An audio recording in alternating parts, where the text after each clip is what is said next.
मिले हैं सबसे, तो जानते हैं क्या माहौल अभी इधर चल रहा है। तो सर बताइए क्या माहौल चल रहा है यहाँ का।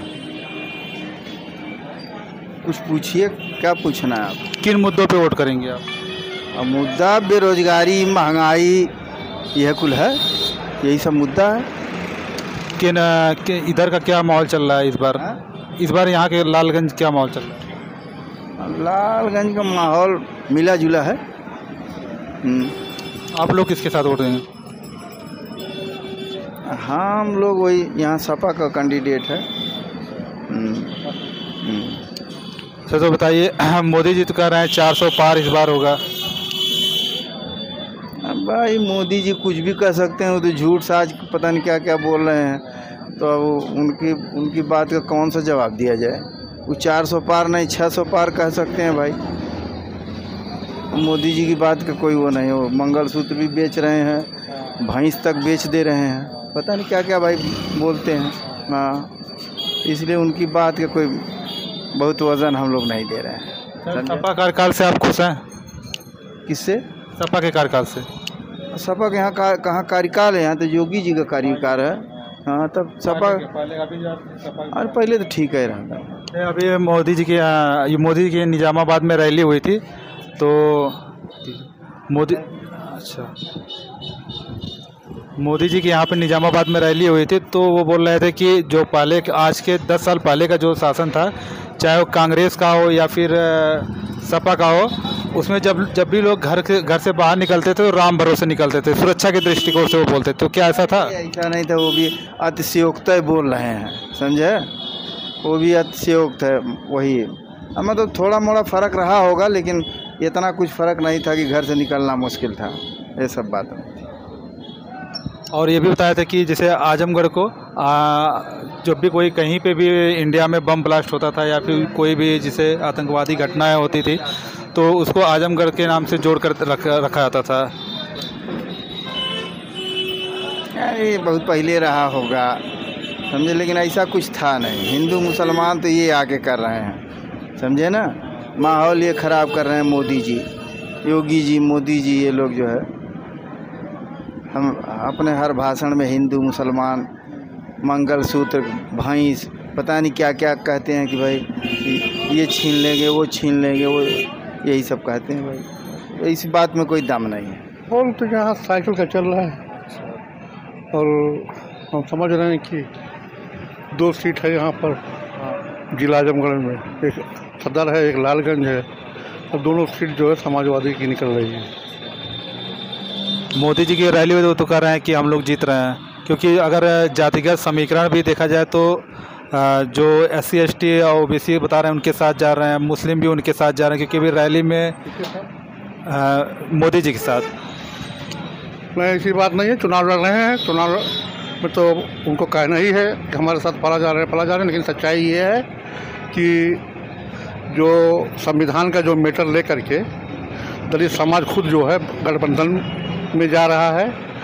ये पूरा यकीन हो गया है कि अगर ये लोग फिर दोबारा आ गए तो बाबा साहब का जो है संविधान को ये लोग नष्ट कर देंगे, नया संविधान लागू करेंगे, आरक्षण ख़त्म हो जाएगा। इनको इसी को आधार बना करके OBC का वोट हो, चाहे वो दलित का वोट हो, चाहे वो अन्य बिरादरियों का OBC का वोट हो, करीब करीब मिला जुला करके वो गठबंधन के साथ जा रहा है।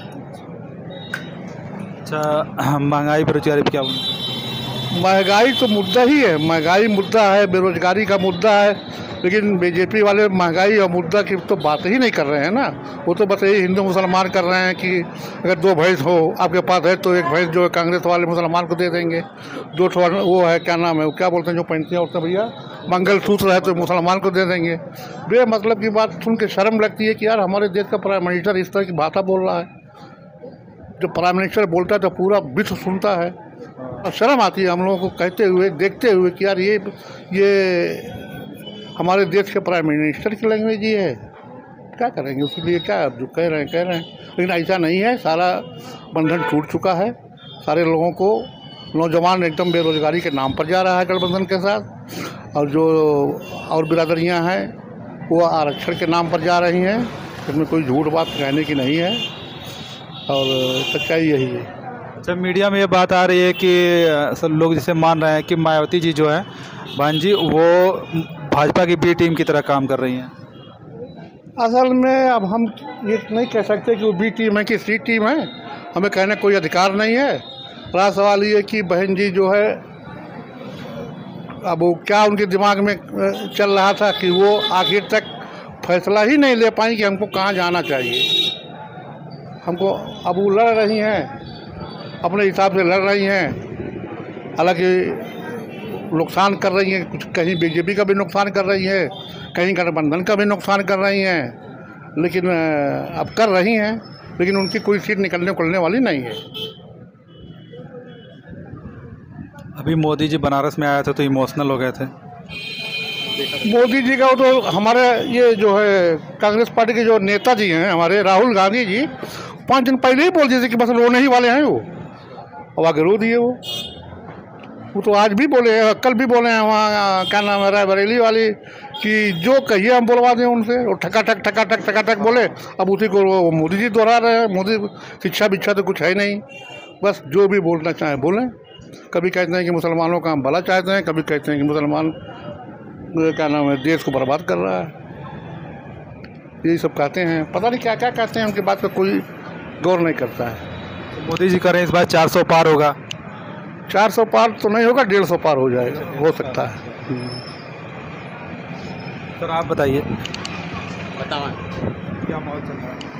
यहाँ माहौल जो चल रहा है ना, इंडिया गठबंधन का माहौल पूर्वांचल में एकदम हावी हो चुका है, और पूर्वांचल की ज़्यादा से ज़्यादा सीटें ये इंडिया गठबंधन लेकर जा रहा है। मोदी जी की लड़ाई अगर है तो थोड़ा मोड़ा बनारस में दिखाई दे रहे हैं, पूर्वांचल साफ है उनका, क्योंकि यहाँ का जो नौजवान बेरोजगारी से त्रस्त है, वो किसी धर्म जात मजहब का हो, जो बच्चे पढ़ लिख कर बेरोजगार हुए हैं। 8 साल तो कार्यकाल बाबा जी का होने जा रहा है, करीब 10 साल मोदी जी का। इन्होंने एक चपरासी की नौकरी देश के नौजवानों को नहीं दिया, तो गार्जियन से लेकर नौजवान तक एकदम तबाह है। बच्चों को भोजन चाहिए, महंगाई चरम पर है, 200 रुपया दाल बिक रही है, हम आप खरीद रहे हैं, आप भी खरीद रहे हैं भाई। और वही जो 400 की बात करते हैं, वही मोदी जी जो 15 लाख देने की बात कहे थे, 15 पैसे नहीं दिए, तो 400 पार कहाँ उनका आंकड़ा है। इस बार वो करीब करीब इंडिया के हर प्रदेशों में 10 सीट, 5 सीट, 20 सीट पिछड़ रहे हैं। 150, पौने 200 के टारगेट से ऊपर नहीं जाने वाले। और 400 की जो बात करते हैं, जो भी फेंक लें, अभी प्रधानमंत्री वो कहे 500 हम पार हो जाएंगे, जनता सुन लेगी। अब नहीं कहते 400 पार, जनता तो नहीं कह रही 400 पार। तो मोदी जी कह रहे हैं अगर सपा राज या फिर इंडिया गठबंधन का फिर से राज आएगा तो पहले जैसा माहौल होगा और माफिया और गुंडा का राज होगा। ये वो गलत बोल रहे हैं। 100 नंबर गाड़ी सुरक्षा में अखिलेश यादव ने चलाया था उत्तर प्रदेश में। 102 नंबर एम्बुलेंस चलाई गई थी गरीबों के लिए, 108 नंबर एम्बुलेंस चलाई गई थी गरीबों के लिए, और पूरे प्रदेश के किसानों की नहर की सिंचाई माफ़ किया था। तो अखिलेश यादव चूँकि वो किसान का नेता है, वो दुख दर्द को समझता है। मोदी जी की एक योजना तो ज़मीन पर नहीं आई। गल्ले की बात करते हैं, गल्ला तो मनमोहन सिंह पास करके गए थे, वो भी 5 किलो। आज तो राहुल जी बोल रहे हैं कि हम 10 किलो गल्ला देने जा रहे हैं। तो इनका एक्ट नहीं है, ये एक्ट है तो ये कांग्रेस जी की देन है, सोनिया जी की देन है, जो हमको आपको जिसको भी गल्ला मिल रहा है। इन्होंने तो कुछ भी नहीं दिया। आज के 8 साल पहले 90 रुपया में बिजली मिलती थी, आज मोदी जी योगी जी 500 ले रहे हैं, गरीब नहीं दे रहा है। दिल्ली में बिजली माफ, यहाँ बिजली का 4 गुना 6 गुना बढ़ रहा है। तो इनका कोई कार्यकाल बढ़िया नहीं भैया। अच्छा, केजरीवाल जी की क्या? केजरीवाल जी का कार्यकाल बढ़िया है। वहाँ जितने प्राइवेट विद्यालय थे सब खत्म होकर के मैरिज हॉल बन गए, सरकारी स्कूल चमक गए। वहाँ पे पानी फ्री दिया, बिजली फ्री दिया, दवा फ्री दिया, इसलिए वो अच्छा है। सिर्फ डाह के वजह से उसको जेल में डाला गया। ऐसे तमाम मगरमच्छ बीजेपी के साथ पड़े हुए हैं। जो झंडा बीजेपी की बांध लेगा उसका सब माफ़ हो जाएगा। अगर हम ही अपराधी हैं, हम झंडा अगर बांध लिए तो हमारा सब माफ़ होगा। अगर भैया उसी जगह रह गए तो इनके घर बुलडोजर चला जाएगा। ये योगी जी की वजह और देन है। केजरीवाल जी अभी अंतरिम जमानत पे जब आए थे तो उन्होंने बोला था कि मोदी जी जो अपने लिए वोट नहीं मांग रहे हैं, अमित शाह जी के लिए वोट मांग रहे हैं, क्योंकि नेक्स्ट पीएम अमित शाह जी होने वाले हैं। जिसे और मीडिया में बात फैली हुई है कि नेक्स्ट पीएम शायद योगी जी होने वाले हैं। तो अगर ऐसी कोई बात है तो मोदी जी को कन्फर्म कर देना चाहिए कि हम अमित शाह को लिए प्रधानमंत्री बनाने के लिए मेहनत कर रहे हैं। अमित शाह के नाम पर तो चुनाव लड़ना चाहिए उनको, तो अपने नाम पर क्यों लड़ रहे हैं? आप देखें मणिपुर में महिलाओं की क्या हाल हुई, भारत का प्रधानमंत्री एक शब्द नहीं बोल पाए। निवस्त्र महिलाओं को घुमाया गया मणिपुर में। हिंदुस्तान के आज से लेकर आज तक एक इतिहास गवाह का ऐसा कभी नहीं हुआ था। क्या भारत के गृह मंत्री एक शब्द उस पर बोले? प्रधानमंत्री जी वहाँ गए, वो तो महिलाएं भी हमारी बहन बेटियां, आपके घर में भी हमारे किसकी सुरक्षा की देन है? एक रक्षा मंत्रालय भारत में बनाया गया है, राजनाथ सिंह एक शब्द उस पर बोल नहीं पाए। क्या ये बताइए गलत है? तो हमारी आपकी सुरक्षा उनके जिम्मन है और इसलिए सरकार से बाहर हैं। स्वाति मालीवाल का केस अभी दिख रहे हैं, इस पे क्या करें अरविंद केजरीवाल जी? वो तो एक अलग सिस्टम है, चुनावी मुद्दा है, कुछ भी कर सकते हैं, कर सकते हैं। चुनाव बाद सब ठंडा हो जाएगा, ये भी ठंडे हो जाएंगे, इनका मुद्दा भी ठंडा हो जाएगा। जब मोदी जी आते हैं मंच पर तो अपना ही कहेंगे, 400 आंगुली दिखाकर कहते हैं पार, अपना ही कहते हैं। जनता नीचे से नहीं बोलती है, इसलिए जनता के बीच से उनका विश्वास खत्म हो गया। वो कहे थे कि अच्छे दिन आएंगे, किसी व्यक्ति का अच्छा दिन तो नहीं दिखाई दिया। कहे हर गरीब के खाते में 15 लाख दिया जा, गरीब सोचा 15 लाख मिल जाएगा, बेटी है शादी कर लेंगे, 2 मकान बना लेंगे, 2 रूम का बसर हो जाएगा। उन्होंने कहा था काला धन वापस लाएंगे, क्या आप बताइए काला धन हमारे देश का कहाँ गया? किसकी जिम्मेदारी है? एक श्वेत पत्र उनको जारी करना चाहिए था कि हमने इतना काला धन विदेश से मंगाया, ये देश को डाटा किसको देना चाहिए? प्रधानमंत्री को। क्या मिला आपको? नोटबंदी करके हर बैंकों में लाइन लगा दी गई, क्या उस धन का पता चला? आप तो कहे थे कि 10 साल के लिए पहरेदार बना दीजिए। आपके पहरेदारी में जितनी बड़ी चोरी हिंदुस्तान में कभी नहीं हुई थी। इस देश में इंदिरा जी का देश है, मनमोहन सिंह का देश है। क्या आप क्लेम लगा सकते हैं मनमोहन सिंह के ऊपर? वो भी तो हमारे देश के प्रधानमंत्री हुए थे। आज भी हर व्यक्ति सम्मान से नाम लेता है। आप राहुल की बात करते हैं, जिसके पिता के खून से हिंदुस्तान की धरती सींच दी गई हो, क्या इससे बड़ा भी कुछ योगदान आप ले सकते हैं? और उसके बाद जो है उसको कोई पप्पू कहता है, कोई कुछ कहता है। लेकिन आज राहुल गांधी की जो लोकप्रियता है, वोटिंग में आप देखिए 60% राहुल जी हैं और 40% मोदी जी हैं। जब मोदी जी कह रहे हैं हमने फ्री आवास दिया, सबको पक्के मकान दिए, राशन दिया, लाइट, राशन तो इनका दिया थोड़ा ही ना है। राशन तो मनमोहन सिंह की सरकार में खाद्यान्न एक्ट पास हुआ था, वो उन्हीं की सरकार में। ये तो थोड़े ही ना दिए, ये तो कोई एक्ट में नहीं पास कर पाए। और राहुल जी तो बोल रहे हैं कि अगर हमारी सरकार बनती है तो पहले हमने 5 किलो पास किया था, अब हम 10 किलो देंगे गरीबों को। क्या मोदी जी एक बार इस पर बोल पा रहे हैं? बोलना चाहिए उनको। राहुल ने कहा मैं 30 लाख नौजवानों को नौकरी दूंगा। आप भारत के प्रधानमंत्री हैं, आप मीटिंग में एक बार भी नहीं कहते कि हम भी रोजगार और नौकरी देंगे। क्या प्रधानमंत्री ऐसी बात करते हैं? रोजगार और नौकरी की बात बहुत कम हो रही है। एकदम में नहीं, अगर हो रही तो इंडिया गठबंधन के साथ हो रही है। राहुल जी तो भावी प्रधानमंत्री हैं और वो 30 लाख नौकरी तो मंच से बोल रहे हैं कि हमारी सरकार बनेगी। साहब क्या लगता है कि अगर इंडिया गठबंधन सरकार बनेगी तो प्रधानमंत्री किसको चुना जाएगा? प्रधानमंत्री तो वो गठबंधन तय कर लेगा ना। वो तो गठबंधन के और साथी हैं, दल हैं, बैठ करके जो उस लायक योग्य होगा, जैसे मान लिया खड़गे जी हुए, राहुल जी हुए, अन्य भी कोई है तो उसमें अपना चयन, वो तो उनका मुद्दा है। मोदी जी ने कल कहीं सभा हुई थी तो बोल रहे थे कि एक खटाखट वाला बयान आया था कि वो बोले थे कि 1 साल ममता दीदी रहेंगी, 1 साल लालू जी रहेंगे, 1 साल अखिलेश जी रहेंगे, केजरीवाल जी ऐसे। अरे ऐसा तो लोग कह रहे हैं कि अगले साल ही मोदी जी जो है रिटायरमेंट हो जाएंगे, तो कहने की बात ये नहीं होती है। गठबंधन में ऐसे ऐसे विद्वान नेता हैं, वो अपना बैठ करके मिलजुल करके गठबंधन का नेता और देश का नेतृत्व तय कर देंगे। क्योंकि कांग्रेस एक त्यागी चीज़ है। 2004 में बहुमत की सरकार होते हुए ही सोनिया जी ने त्याग करके मनमोहन सिंह को 10 साल प्रधानमंत्री बना दिया, क्योंकि राजीव गांधी, राहुल गांधी या वो ऐसा त्यागी परिवार हिंदुस्तान में कोई परिवार नहीं है। 2004 में कोई नहीं जानता था कि मनमोहन सिंह प्रधानमंत्री बन जाए। 2004 में पूरे भारत के किसी को नहीं पता था कि मनमोहन सिंह प्रधानमंत्री बनाएंगे, लेकिन सोनिया ने बना दिया। तो ऐसे ही पार्टी तय कर लेगी, चुनाव के बाद तय कर लेगी किसको बनाना किसको नहीं बनाना। ये तो बात का विषय है ना ये। और सर आप बताइए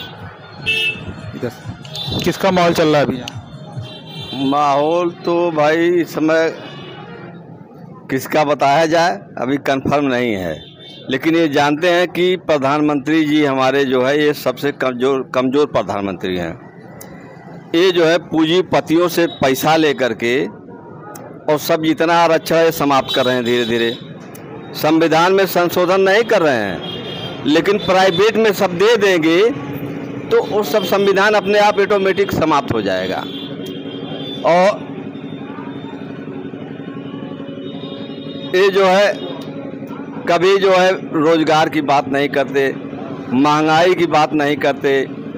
ये इनके जो है एक नेता हैं, वो जीती भी नहीं थी स्मृति ईरानी, उनको मंत्री बना दिए। वो कपारे पे ले करके गैस सिलेंडर ढो रही थी, बोल रही थी कि 350 रुपया हो गया गैस, 350 रुपया। आज जो है 1000 रुपया हो गया है। एक बार नहीं बोल रही हैं। वो क्या जो है, ये जो है भ्रष्टाचारी हैं कि कम से कम जो बोले हैं उस पर अमल करना चाहिए ना। वो हिंदू मुस्लिम की बात करते हैं, हिंदुओं के जज्बात पैदा करते हैं कि हिंदू सब एक हो जाएं ताकि हमारी डिग्री हो जाए। उस किस्म के प्रधानमंत्री हैं, पढ़े लिखे तो है नहीं, बस भाषण देना जानते हैं मुँह ज़बानी। और इनके पास जो एक अमित शाह है ना, वो बहुत खतरनाक आदमी है। वो ज़बरदस्ती गुंडई से सरकार चलाना चाहते हैं। और योगी जी भी उसी किस्म के हैं, गुंडई से सरकार चला रहे हैं। अरे क्या गलती किया है लड़का तो क्या उसका पूरा घर गिरा जाए, पूरी परिवार बर्बाद हो जाए? लड़के को गलती किया है तो लड़कों को सज़ा देना चाहिए, ये नहीं कि पूरी परिवार को सज़ा दें। उनका अगर कोई गलती कर दिया पूरा बुलडोजर लगा देते हैं। ये सब सिस्टम सही नहीं है। उसको जेल में डालिए, उसको सज़ा दीजिए, उसको चाहे फांसी की सज़ा दीजिए, चाहे जुर्माना की सज़ा दीजिए, 10 साल 20 साल 25 साल, ताकि वो सुधर जाए। ये थोड़ा ही नहीं कि उनको गोलियां मार दिया जाए तो ठीक है। तो सज़ा अगर दिया जाएगा तो उसको एहसास हो जाएगा, और अगर गोली से मारने का क्या एहसास होगा? तो सज़ा होनी चाहिए। और ये सबसे कमज़ोर प्रधानमंत्री हैं। उद्योगपतियों से पैसा लेते हैं, तो उद्योगपति अपने मर्जी से जो है कंपनी चलाता है। अब जो ये गाड़ियां हैं इस पर 28% तक टैक्स लगाए हैं। इसकी कीमत ज़्यादा है, 60 से 65 हज़ार है, कंपनी से निकलती है। 28% GST लगा करके आज गाड़ी 1 लाख की मिल रही है। दाल 150 से 200 रुपया किलो हो गया है। अरे प्रधानमंत्री वो अच्छा होना चाहिए जो गरीबों के बारे में सोचे, गरीबों की बात करे। ये जो आवाज़ दे रहे हैं ना, ये जो GST लगा रहे हैं, हर चीज़ में GST लगा दिए हैं।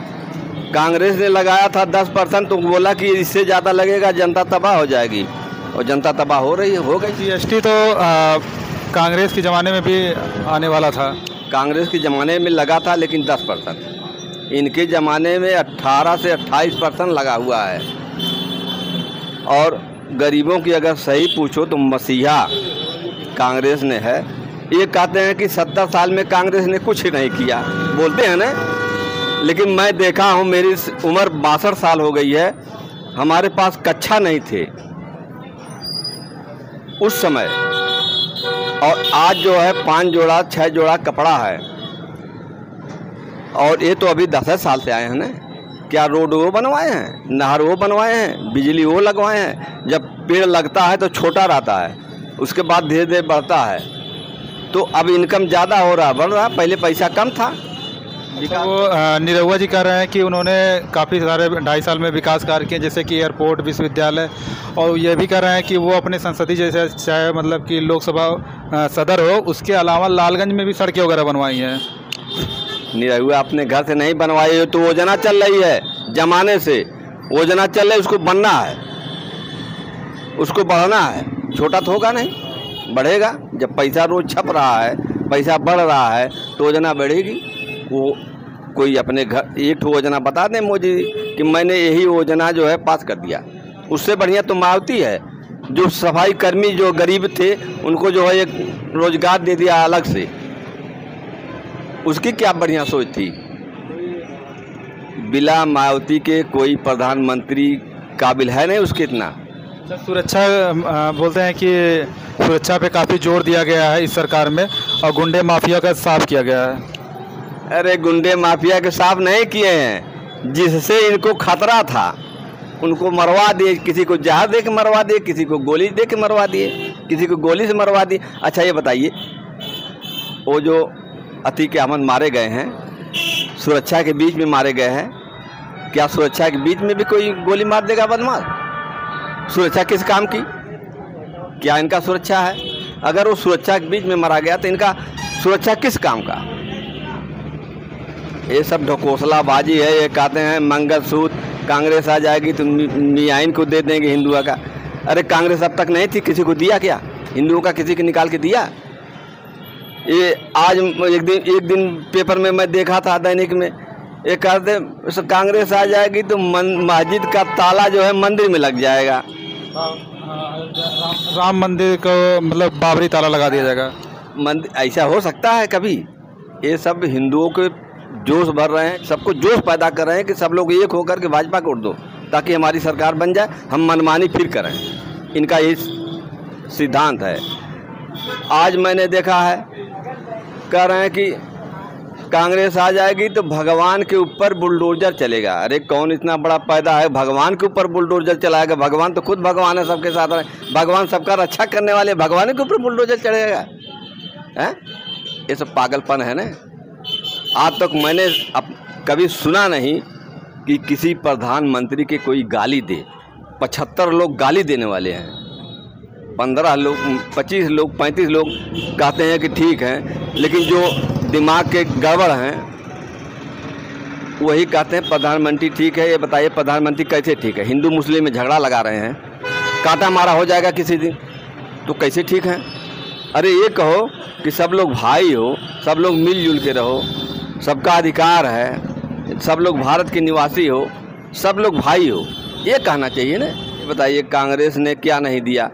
आज तक जो भी योजना चल रही कांग्रेस है चल रही है। क्या एक ठोक बनाए हैं? एक ठोक बता दें, खाली एक ठोक बता दें कि मैं यही योजना लागू किया हूँ अपनी तरफ से। एक योजना नहीं लागू की, और नहीं तो कांग्रेस की बुराई कर रहे हैं। कांग्रेस है तो अब तक यहाँ तक लाई है। कांग्रेस ने जब बताया ना कि मेरे पास चड्ढी नहीं थी, भगाई पहन रहा था। आज मेक इन इंडिया वगैरह इनकी योजना है। कौन सी मेक इन इंडिया?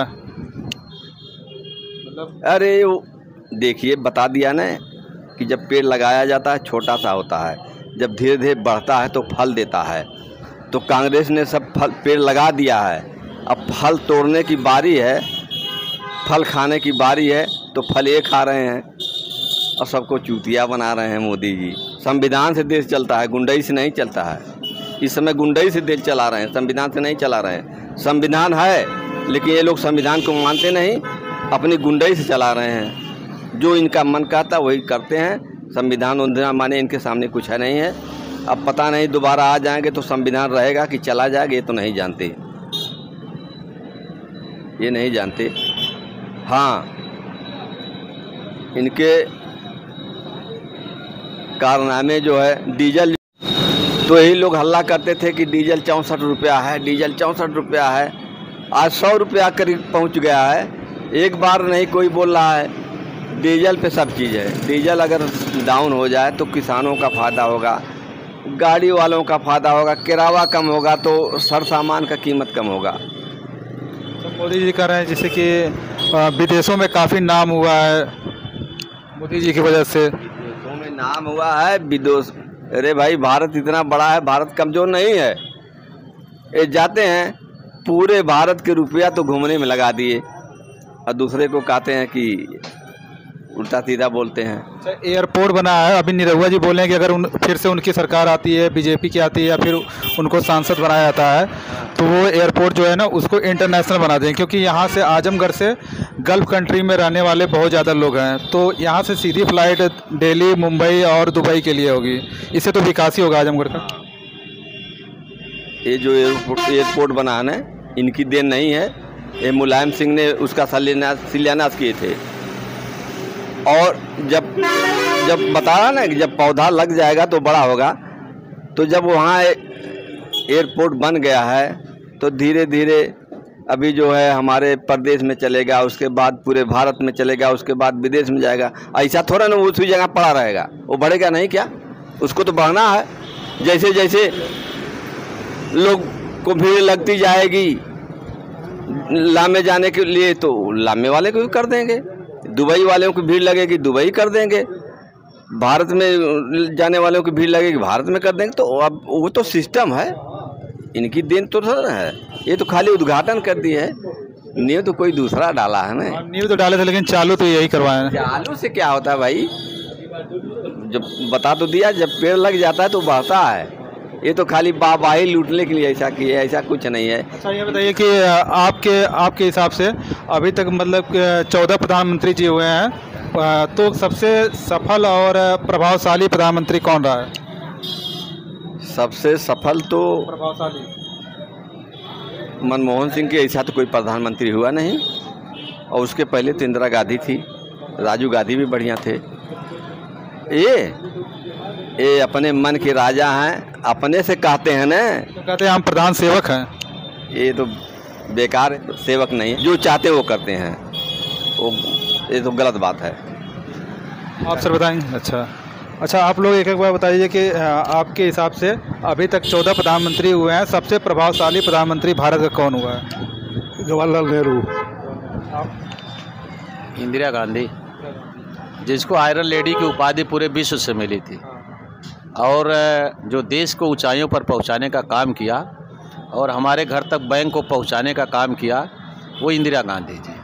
उनके नेतृत्व में देश बहुत आगे बढ़ा और उनको रहना चाहिए था। दुर्भाग्य है कि हमारे देश के लोगों ने उनको साथ जो किया वो नहीं करना चाहिए था। जो भी हुआ, लेकिन इंदिरा जी एक आयरन लेडी की जो उपाधि मिली थी वो बहुत बढ़िया देश के लिए उन्होंने काम किया था। मैं तो उस समय बचपना था, लेकिन उनके कार्यकाल से काफ़ी खुश रहा। सर यही पहलवानों के साथ बृजभूषण सिंह ने रेप किया, उनके ऊपर कोई कार्रवाई नहीं हुई। अभी आरोप सिद्ध नहीं हुआ, लेकिन अभी चार्जशीट दाखिल हुई है। चार्जशीट दाखिल हुई ना, उसी समय तत्काल कार्रवाई होना चाहिए ना। उसके बाद जो ये पार्लियामेंट में बोले थे, कौन थे, नाम उनका नहीं आ रहा है, वो दानिश अली को जो है गाली पकड़ दिए थे, वो पार्लियामेंट है वहाँ, वो तो बहुत मतलब खराब स्थिति थी। क्यों नहीं कार्रवाई की? तुरंत कार्रवाई करना चाहिए ना। जितने चोर हैं, बदमाश हैं, गुंडे हैं, अगर दूसरी पार्टी में है तो उनके ऊपर ईडी जाती है, उनको जेल में डाल दिया जाता है। अगर वो भाजपा में चले गए तो साव हो गए, वो सबसे बढ़िया आदमी है। यही क्या, यही कानून, यही संविधान है क्या? कहते हैं कि मैं संविधान से सरकार चला रहा हूँ। चली वाला मामला तो सच में बहुत गड़बड़ था। जो गलती करता है सबके लिए एक कानून होना चाहिए ना। तो ये अच्छे आदमी नहीं है, भले वोट पा जाएं उसकी बात नहीं है। वोट तो ये जज्बात पैदा करके लेते हैं हिंदू मुस्लिम का। वो जानते हैं कि 80% हिंदू है, 20% मियाँ है, तो मियाँ का नाम लेते हैं, पाकिस्तान का नाम लेते हैं। पाकिस्तान तो बेचारा कुछ बोल नहीं रहा है। तो कह रहे हैं कि मुसलमान भी हमारे साथ हैं इस बार। कौन कर रहा है? इस बार अभी निजामाबाद में रैली हुई थी ना, तो वहाँ पे बोल रहे थे और कुछ मुसलमान भी आए थे। हर आदमी एक किस्म का नहीं है। 10-20 से मुसलमानों को 1-2 लाख रुपया पकड़ा देते हैं, कहते हैं चलो मंच पे भाई बोलो हमारे साथ में। तो जो गरीब आदमी है उनके लिए 1 लाख रुपया बहुत है। वो दाढ़ी उड़ी रख के अपना बोलते हैं भाजपा की तरफ से। यही है सिस्टम, और कुछ नहीं है। वोट नहीं है। वो भी जो पैसा लिए हैं, इनके 1-2 लाख लिए हैं भाजपा से, वो भी वोट नहीं देंगे। ये तो पक्का वोट नहीं देंगे। हाँ, बस वो पैसा पा गए, वो मगन है। उन बोलने में क्या जाता है उतना बात। यही सब सिस्टम चल रहा है। अधिकारी के ऊपर ये लगाम नहीं लगा पाए आज तक। बोल रहे थे मैं न खाऊंगा न खाने दूंगा, और अधिकारी खूब लूट रहे हैं, ये लोग खूब जान रहे हैं, लेकिन आज तक अधिकारियों के ऊपर लगाम नहीं लगा पाए। ये क्या, इसीलिए तो कहते हैं कि सबसे कमज़ोर प्रधानमंत्री है और सबसे कमज़ोर मुख्यमंत्री भी हैं। क्या ये CID भेज दें कि अधिकारी क्या कर रहे हैं? अधिकारी तो चाप रहे हैं इतना पैसा ना कि जनता तबाह है। कोई काम कराने जाए बिना पैसा का नहीं होगा। तनख्वाह पा रहे हैं ना, तनख्वाह से कोई मतलब नहीं है। अच्छा, वो तो यही बोल रहे हैं कि कांग्रेस के ज़माने में अगर जैसे सेंट्रल से कोई 1 रुपया आता था तो 4 आना होकर जनता को मिलता था, वही चीज़ वो ख़त्म कर दिए हैं। वो तो अधिकारी ने खा रहे थे, तो अब इनके ज़माने में तो और बढ़ गया है, और ज़्यादा अधिकारी ले रहे हैं। एकदम ही नहीं बोल रहे हैं अधिकारी के ऊपर, कोई नहीं जो है दबाव बना रहे हैं। अधिकारी तो ज़बरदस्ती करते हैं। काम पैसा नहीं दोगे तो काम नहीं होगा। तनख्वाह तो पा रहे हैं ना, लेकिन पैसा नहीं दोगे तो काम नहीं होगा। जिसका छोटा काम है छोटा पैसा, बड़ा काम है बड़ा पैसा, दो तो काम होगा। ये सबसे एक सर से और सवाल पूछ लेते हैं। सर, आपके हिसाब से अभी तक का भारत में 14 प्रधानमंत्रियों कौन सबसे प्रभावशाली प्रधानमंत्री रहा है? अरे ये बताना बड़ा मुश्किल काम है यार। कौन प्रभावशाली से मतलब? प्रभावशाली जिसने अच्छा काम किया है या फिर? अच्छा काम तो मनमोहन सिंह बहुत अच्छा काम किए, जबकि अननोन प्रधानमंत्री थे लेकिन सबसे अच्छा काम किए। अच्छे तभी रहे मोदी को छोड़। ठीक।